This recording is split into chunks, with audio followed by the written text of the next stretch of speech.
Yeah, no. I've been taking Progenics all weekend. I don't eat a lot when I'm competing. I'll have little bits and pieces, so it's good to have like shakes and stuff just to keep you nourished throughout the weekend. But yeah, that's pretty much it. Hi, Brandon.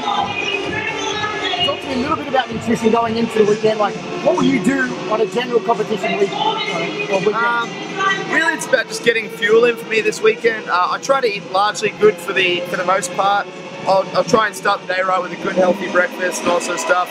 Drink a bit of coffee, but nothing too unusual. I'm not super strict with my diet. I just try to eat largely healthy. In saying that, we went out for dinner last night and had a peanut butter parfait for dessert, which was fantastic.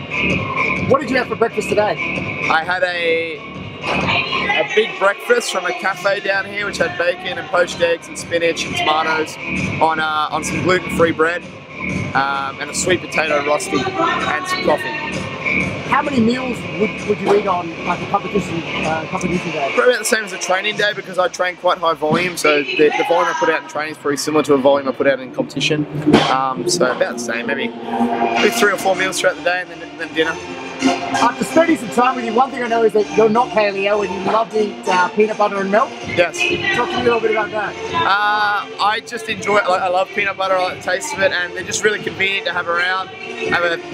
Generally have a bottle of milk in the fridge, and I'll have a jar of peanut butter sitting somewhere in between workouts. If I'm a little bit hungry, I find it hard to train on an empty stomach. I'll have a couple of spoons of peanut butter and wash it down with a bit of milk. But that's just me. It works for me. It might not necessarily work for everyone else. My body seems to handle dairy quite well. So, will you take anything going into the final event? Not really. Water. That's about it, mate. Strap myself up, and there's some heavy stuff involved, so I'll take my wrist wraps and ollie shoes and stuff out. That'll be it. I'm disappointed. You should have said I'm taking in some Progenics before I went in. Yeah. Do you want me to say that? I'm taking in some Progenics. Brandon Swan, best of luck in the last event, mate. Thanks, mate. Ta.